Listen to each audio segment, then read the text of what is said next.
The cafe sat just off Route 36, on the outskirts of Denver, a place built of faded wood, chipped paint, and quiet rituals. It was Tuesday. David Lane came every Tuesday. He was halfway through a bacon sandwich when his world stopped moving. The waitress walked past him, refill pot in hand. She wore a plain uniform, navy slacks, short-sleeve white shirt, and a dish towel looped through her apron. Nothing unusual, except the arms. Burn scars, old ones, ran from wrist to elbow in uneven paths. He noticed them first. But what stopped his breath was the ink beneath them. Just above the elbow, nearly swallowed by damaged skin, a faded black tattoo, 2MEDKND. David set down his sandwich. His fingers trembled slightly. That code hadn't crossed his mind in years. 2nd Medical Company, Kandahar Deployment, 2009. He stared at her retreating figure. Her ponytail. Her gait. There was a time she ran toward screams, through gunfire. David had seen her crawl under a burning MRAP to reach a man whose chest was open to the bone. She had been 24. They called her J. J. Corporal Jamie, J. Carr, combat medic. Declared Kia after the ambush northeast of Arghandab. Bodies unrecoverable. He remembered that phrase on the report. It came with a folded flag. He'd gone to her memorial. Given a speech. But she hadn't died. She was pouring coffee at a roadside cafe, in a town she shouldn't know, with a name he didn't yet hear. He watched her walk to another booth. Not limping. Still left foot dominant. Still checking her surroundings like someone trained not to relax fully, ever. When she returned toward his table, he sat back, hands folded, heart pounding. She didn't recognize him. Or pretended not to. "Coffee?" she asked. Her voice was lower now. Smoothed by years. But the cadence was hers. A little fast at the end. David nodded. "Yeah. Thanks." She poured in silence. Up close, the burned scars looked even worse. Skin grafts, long healed. A lifetime of pain buried under routine. "I'm Rachel," she said, offering a neutral smile. "Shout if you need anything." He didn't. Not yet. She moved on, and he sat in the silence, unable to breathe, unable to speak. Just watching. The spoon in his coffee trembled as he lifted it. Jay was alive.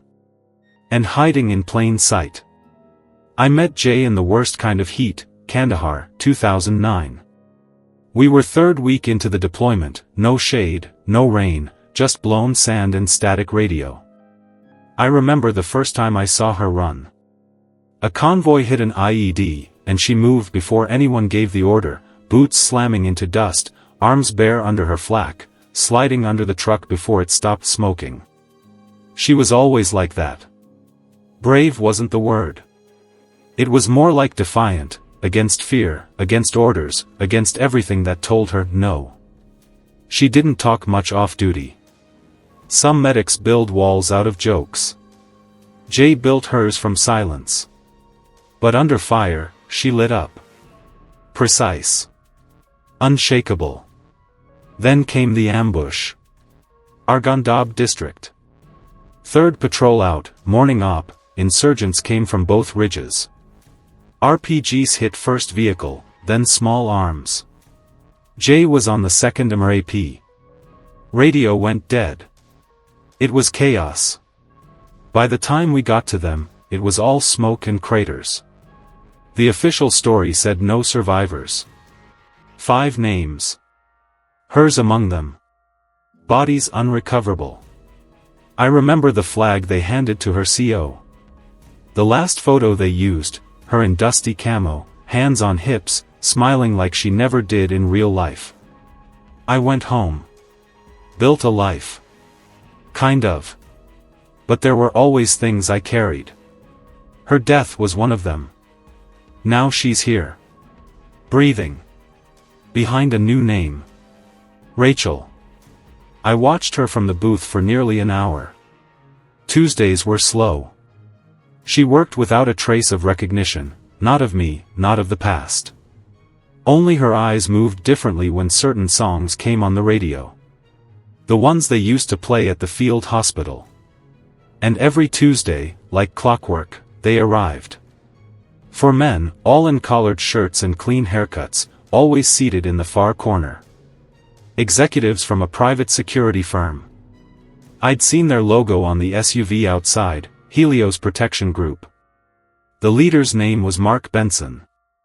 I recognized him from some VA fundraiser years back. All speeches and backslaps, never served a day. They came in loud. Laughter that didn't fit the room. They called Rachel over, used her name too casually, too often. And the way they spoke to her, it wasn't overt. No slurs. Just a kind of cruel precision. Comments on her arms. On how she walked. On her past, which they didn't know but seemed to sense anyway. One of them once held up a phone and filmed her while she refilled the coffee. Laughed about wounded waitresses being good for PR. Rachel never flinched. Never pushed back. Her hands didn't tremble. She just nodded, kept serving.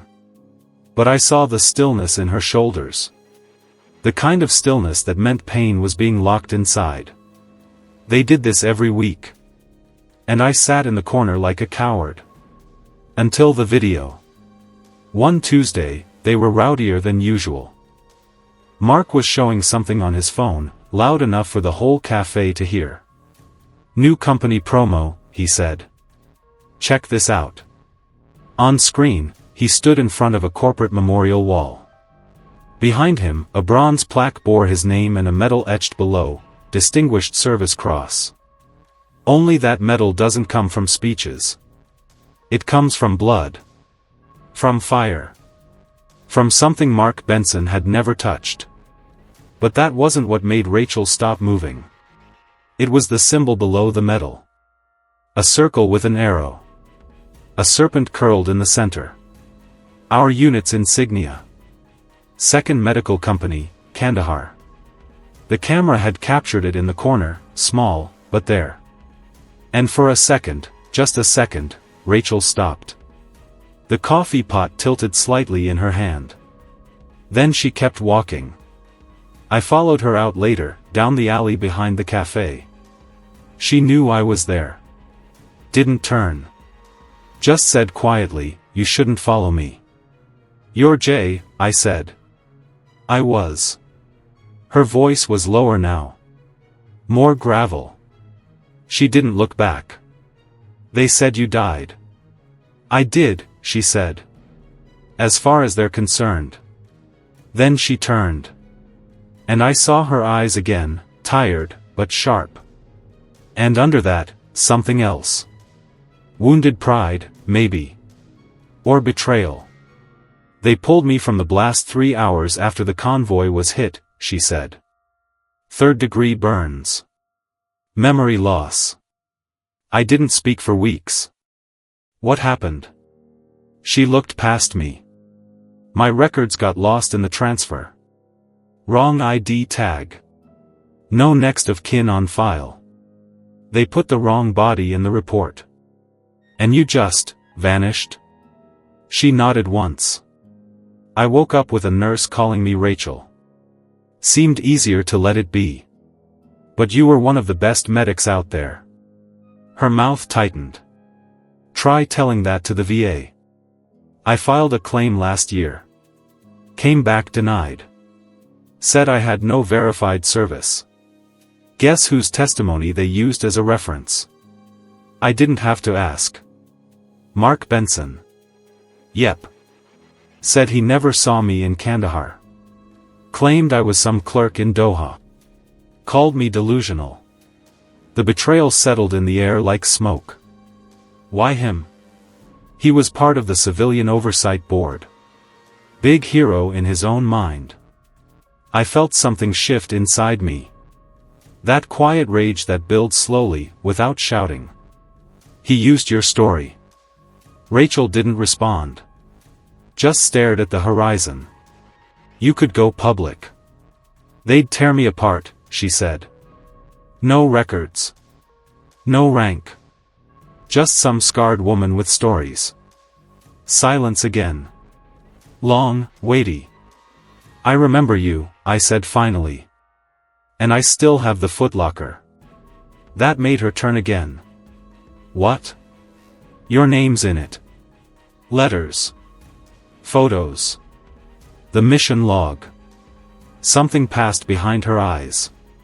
Not hope. Not yet. But something near it. Then let's find the truth, I said. She didn't nod. But she didn't walk away either.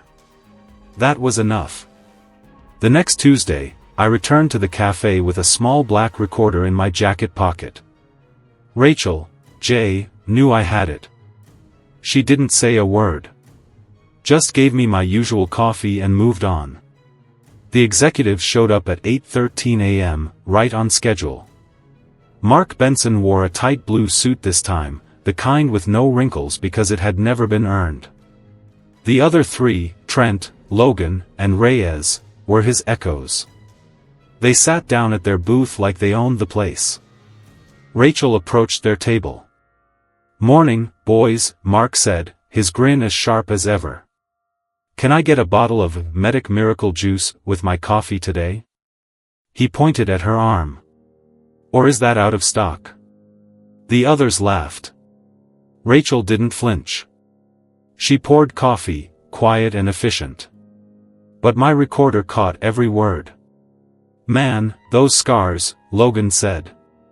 What do you think, boss? PTSD or just bad genetics? Doesn't matter, Mark replied. She's our little war zone mascot. Hell, I might put her on the next company brochure. Helios, we hire the broken so you don't have to. They laughed again. I gripped the edge of my table. Not yet. Let it all come. Later, in the back alley, I gave Rachel the recorder. She didn't listen right away. She just held it, thumb running along the edge. Then she said, they don't even know what they're doing. What do you mean? They think I'm no one. A waitress with a bad face. They laugh because it costs them nothing. But eventually, someone pays. That night I dug through my footlocker. Dust. Old leather. Rusted hinges. But inside, everything was still there. Deployment logs. A broken knife Jay once used to cut gauze under fire. A photo of our unit. Her in the middle. Sun in her eyes. At the bottom was a letter. I'd forgotten it. Folded tight, yellow with age. Addressed to Jay in thick black ink. I opened it with care. Jay. If you're reading this, I guess you made it to tomorrow. I know you don't think much of letters. You said people only write them when they're too afraid to say things out loud. So here I am, afraid. Thanks for pulling me out of the wreck last week. Thanks for doing it without asking, without hesitating. You always go first. Into fire, into smoke, into blood. It's a hard way to live. But damn, we needed you. Tomorrow's op is gonna be bad. I can feel it. Maybe we walk away. Maybe not. But I wanted to say, if I don't get the chance after, come back. Please. We still need you. No name signed. Just initials, MS. I sat there, reading it again and again, until the edges curled in my grip. The next morning, Rachel came to my truck before the cafe opened. No uniform. Just jeans, boots, a plain green hoodie. She held the recorder in one hand and the letter in the other. I don't cry anymore, she said. Not even when they burned me. Not when the VA told me I didn't exist. But I read this, she held the letter up, and I saw her fingers tremble. And I remembered something. What? That I was real, she said. We started documenting everything. Every remark. Every receipt. Every photo of Mark's fake medal and that wall with our unit symbol behind it. Turns out Mark Benson wasn't just lying about his service. He was profiting off it.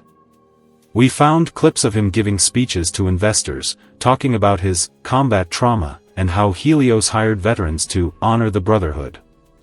In one video, he broke down in tears talking about watching a medic burn alive in Kandahar. He said her name was Jay. Said he couldn't save her. And the room had applauded. Rachel watched that video without blinking. He made me into a ghost, she said. By week's end, we had over 20 hours of recordings and documents. Enough to ruin a career. Maybe a company. But she didn't want revenge. She wanted the truth. I asked her once, sitting in the cab of my truck after midnight, why now? She stared ahead. Because people like him count on silence. They count on time passing, on memory fading. But memory doesn't fade. It waits. It just waits for someone to light it again. We sent the evidence to the Veteran Affairs Office. Then to a federal oversight committee. Then to 3 different advocacy groups for disabled service women. The silence lasted 6 days. Then came the email, Rachel Carr, your case for reinstatement of veteran status has been reopened under special review. They attached a photo.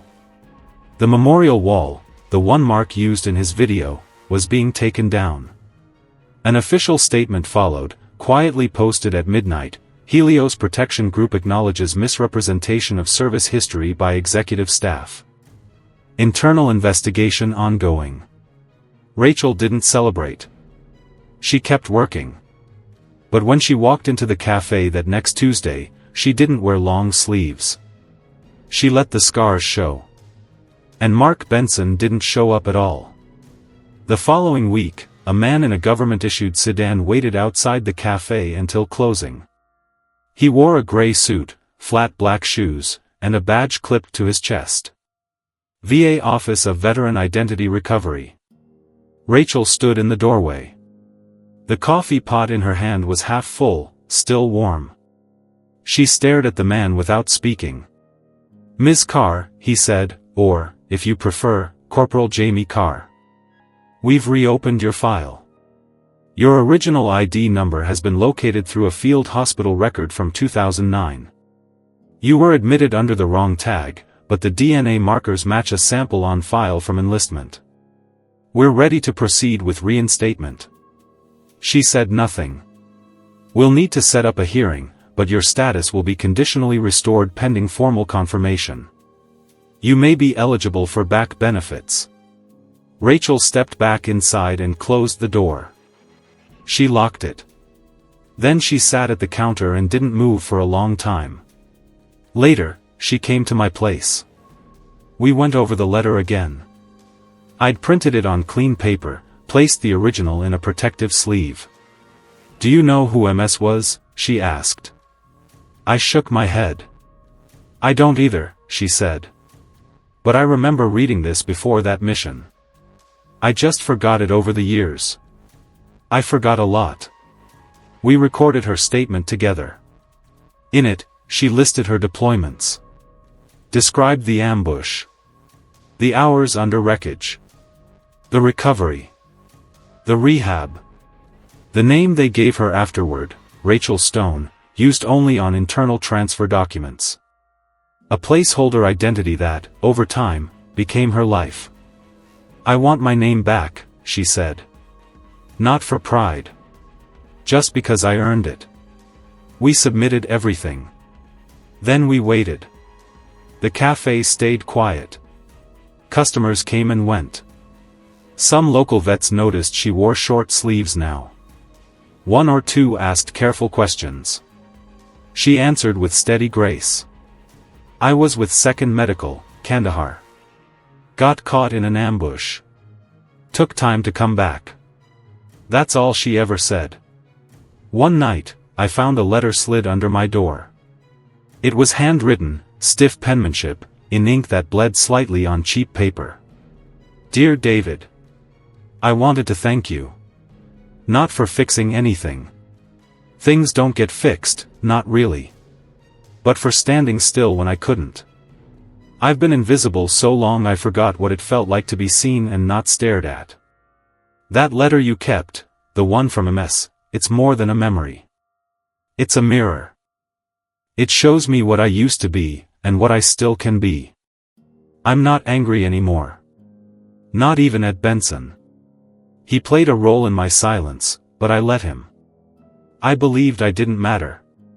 That's the part one can't forgive myself for. But now I remember. I was Jay. I am Jay. And I'm coming back. RC. Weeks passed. Then a call came. The Senate Subcommittee on Veteran Discrimination had reviewed Rachel's case. They wanted her to testify. The hearing was held in a sterile hall lined with flags and broadcast cables. The kind of room that seems built not to comfort but to document. High ceilings. Soft murmurs. Cameras adjusting on tripods. Rachel walked in alone.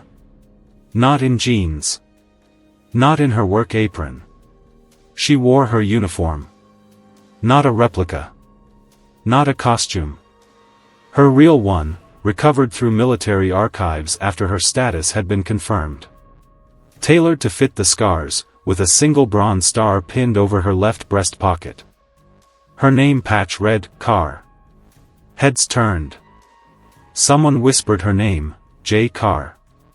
Then silence. She took her seat at the witness table. The chairman introduced her with clinical precision. Our next witness is Corporal Jamie Carr, U.S. Army, formerly listed as Kia, now reinstated. Her voice, when it came, was quiet. Measured. But it cut through the room like a wind through a field. I was a medic with 2nd Medical Company in Kandahar.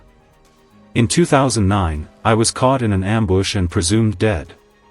My identity was lost in the transfer paperwork after my evacuation.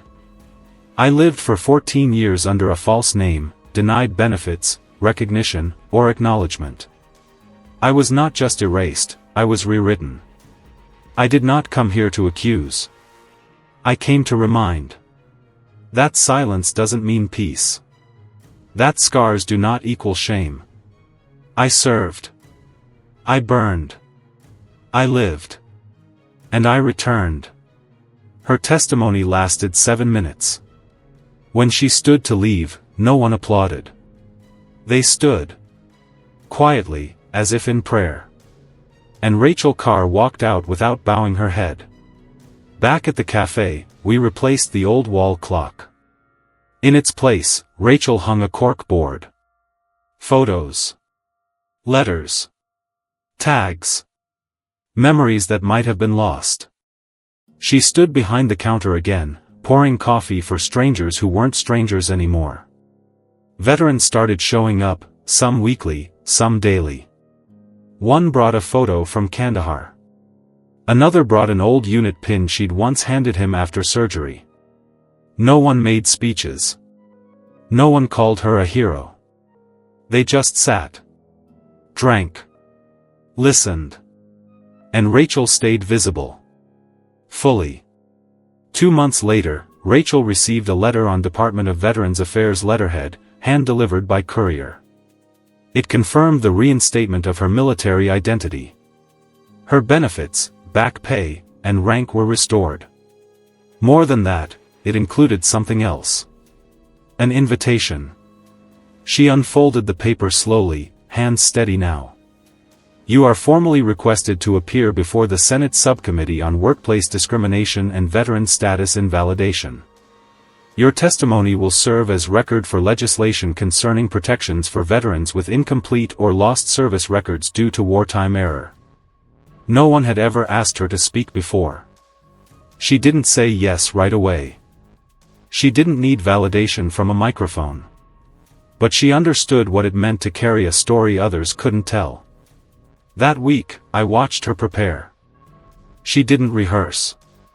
She cleaned her boots. Pressed her uniform. Set aside a small, weathered item, a photograph, black and white, folded neatly in a wallet for years, her unit standing in the dust outside Forward Operating Base Parker, arms draped over shoulders, their eyes too young to know what they'd carry home. On the morning of the hearing, she walked out of her apartment just before sunrise. I was waiting in my truck. She didn't speak when she got in. But she wore the uniform. Olive drab jacket, ribbons aligned, her name embroidered over the chest. It had been reissued by the Department of the Army, her record reconstructed from scraps and witness statements. She wore it like armor. Not stiff, not formal, earned. The Capitol building loomed gray in the morning fog. Inside, the subcommittee chamber was half full, senators, aides, journalists. C-SPAN cameras rolling. No flash. Just steady record. Rachel sat at the center desk. She did not look down. She did not avert her gaze. She did not hide her arms. The burn scars were visible beneath the short sleeves. A deliberate choice. The chairman read her bio from a card. Corporal Jamie Carr, U.S. Army, declared deceased in combat, later recovered under a false ID, reclassified as civilian without benefits for over a decade. He cleared his throat. Corporal Carr, you may begin. She leaned into the microphone. My name is Jamie Carr. In 2009, I was a combat medic deployed to Kandahar. Our convoy was hit. I was burned. Evacuated. Misidentified. For 14 years, I lived under the name Rachel Stone. I worked. I hid. I applied for benefits and was told I didn't exist. I believed that for a long time. She glanced down at the old photo in her hand. Then lifted it and held it out. This is my unit. I saved some of these men. Some saved me. Their names are engraved in places I used to visit before I was told I didn't belong there anymore. I am not here to punish anyone. I am here so that no one else ends up erased. I want this committee to understand something. You can take away a name. You can misfile a record. You can burn a photo. But you can't erase what someone survived. Silence. Even the camera shutters didn't click. The chairman leaned forward. Corporal Carr, do you wish to make a final statement? She nodded. Then stood. Her voice was quieter now. But firmer. I came back. That's all. And then she sat down again. Later that day, the photo of her testimony went viral. Not for what she said. But for how she stood. In uniform. Scars bare. Head high. A visual symbol of the story too many never get to finish. That weekend, the cafe was full. Veterans lined the counter. A new wall was going up behind the register. Rachel and I mounted it together. A panel of mementos, dog tags, worn letters, faded Polaroids. Things that meant nothing to most. Everything to the few who'd lived it. At the center, framed beneath glass, hung the letter from MS. Rachel stood beside it. Her face unreadable. Then she turned to me. I never thought I'd be in a room again with people who knew, she said. And now they come here. Not to fix me. Just to remember. I nodded. That's all they need. She didn't smile. Just poured coffee into a cup and handed it to a man with a limp and a bronze star on his vest. Thank you, he said. Rachel only nodded. She stayed visible. That was enough. The invitation came in a sealed envelope marked with the Senate seal. Rachel read it at the kitchen counter, early morning, before the cafe opened. The light through the windows was soft. She didn't say anything for a long time. It wasn't a request. It was a summons, not by force, but by something weightier. Recognition. The Subcommittee on Veteran Discrimination was holding hearings. Her name was listed on the docket: Corporal Jamie Carr, U.S. Army, Ret. Witness number 4. For years, she had lived in the corners of things. Forgotten by systems, overlooked by records, erased by the men who borrowed her story. And now, she had been asked to stand in the light. She didn't know if she was ready. But readiness didn't matter. What mattered was truth. On the morning of the hearing, she walked out wearing her uniform. Not a costume, not a borrowed past. The jacket had been issued again by the Army once her identity was restored. The name patch stitched over the heart read Carr. Her bronze star had been returned. The unit insignia, the one Benson had once used in his propaganda video, was now properly pinned to her shoulder. The scars on her arms were visible. She didn't cover them. She walked the marble corridors of the Senate building with quiet steadiness. Not proud. Not defiant. Just present. In the hearing room, officials stirred as she entered. Camera shutters clicked. Aides adjusted microphones. One of the senators looked at her jacket, the clean lines, the faded patches. Rachel Carr took her seat. The chairman introduced her in brief. Then silence. She leaned in. Her voice was calm. Clear. I was a medic with 2nd Medical Company. Kandahar. I was declared dead in 2009 after an ambush. I survived, but my ID was lost in the chaos. I was given a placeholder name. And over time, I became invisible. For 14 years, I worked in silence. I applied for veteran recognition. I was denied. I wasn't angry. I was tired. What hurt wasn't being forgotten. What hurt was watching someone else claim my story, wear my scars, for profit. She paused, glancing toward the row of officials seated behind the long bench. Most of them looked down. A few were still. I don't want revenge, she said. I want the record corrected. She reached into her pocket and unfolded a letter. It was old. Worn. David had found it months ago, hidden in a footlocker. She'd read it again the night before. This letter, she said, holding it up, was written to me before that final mission. It ends with 4 words I nearly forgot: come back. We still need you. I did. And I hope that counts for something. There were no questions. Just the stillness that followed someone speaking a truth too plain to argue with. As she stood to leave, no one applauded. That wasn't the moment for it. But as she reached the door, a Marine on the security team brought his hand to his forehead. A clean salute. Unordered. Unrehearsed. She returned it. And walked out, fully visible again. The plaque on the memorial wall at Helios headquarters came down that week. An official statement from the Department of Veterans Affairs followed soon after. Corporal Jamie Carr's service status has been restored. Any honors claimed in her name by individuals not in uniform will be reviewed and rescinded. Mark Benson resigned. No press conference. No statement. He disappeared into the silence he once used to bury others. Back in Colorado, the cafe stayed open. The coffee stayed the same. The routine resumed. But the silence was different. A new cork board had gone up behind the register. David helped hang it. Rachel added the first piece, a photo of her unit in Kandahar, their arms around each other, squinting into the desert sun. Others followed.